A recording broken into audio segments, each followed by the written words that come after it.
পুরান ঢাকার বকশীবাজারের আলিয়া মাদ্রাসার মাঠে স্থাপিত অস্থায়ী বিশেষ আদালতের এজলাস কক্ষ পুড়িয়ে দিয়েছে দুর্বৃত্তরা। ফলে বৃহস্পতিবার পিলখানার বিস্ফোরক মামলা শুনানি হয়নি এদিন। এদিকে মাদ্রাসার মাঠে আদালত বসানোর প্রতিবাদে সড়কে নেমে প্রতিবাদ জানিয়েছেন শিক্ষার্থীরা। বৃহস্পতিবার সকালে বিডিআর বিদ্রোহ মামলার শুনানি হওয়ার কথা ছিল এই আদালতে, অথচ তার আগেই রাতেই পড়ে গেল বকশীবাজারের আলিয়া মাদ্রাসা মাঠে বসানো অস্থায়ী আদালতের এজলাস কক্ষ। তবে কে বা কারা আগুন দিয়েছে তা জানা যায়নি। ফায়ার সার্ভিস জানায়, বৃহস্পতিবার রাত 4:22 খবর পেয়ে ঘটনাস্থলে গেলেও গেটে তালা থাকায় ভেতরে ঢুকতে পারেননি।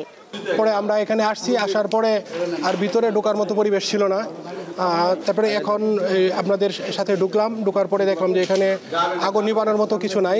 এদিকে ভোর থেকেই মাদ্রাসার বাইরে অবস্থান নেয় শিক্ষার্থীরা। বিশেষ আদালতের বিচার কাজ বন্ধের দাবিতে সকালেই সড়ক অবরোধও করে তারা। জানান, এখানে অস্থায়ী আদালত বসতে দেবেন না। এবং আমরা চাচ্ছি যে আমাদের এই মাঠে আর কোনো ধরনের অস্থায়ী আদালত এবং কোনো ধরনের বিচারকাণ্ড পরিচালনার জন্য না হোক।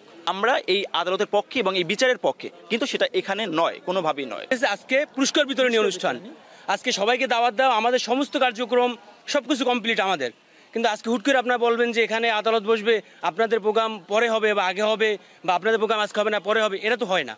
আদালত বসার কথা থাকায় সকাল 10টার পর বিশেষ ট্রাইব্যুনাল 2-এর বিচারক ইব্রাহিম মিয়া, রাষ্ট্রপক্ষের আইনজীবী বোরহান উদ্দিন সহ আদালত সংশ্লিষ্টদের অনেকেই যান সেখানে। তবে এজলাস কক্ষ পড়ে যাওয়ায় এদিন আর শুনানি হয়নি।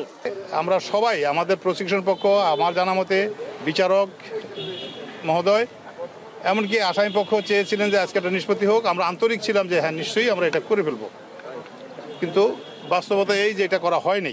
আসামি পক্ষের আইনজীবী বলেন, সরকার পরিবর্তনের পর অনেক মামলাই প্রত্যাহার করা হয়েছে, এটাও প্রত্যাহার হওয়া দরকার।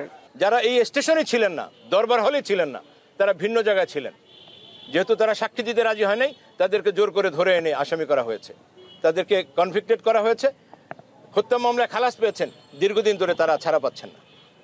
এই অমানবিক অবস্থার অবসান হওয়া উচিত। এই মামলার বিচার কাজ কোথায় হবে সে বিষয়ে এখনো কোনো সিদ্ধান্ত হয়নি। দিলশা দেনি, দীপ্ত সংবাদ, ঢাকা।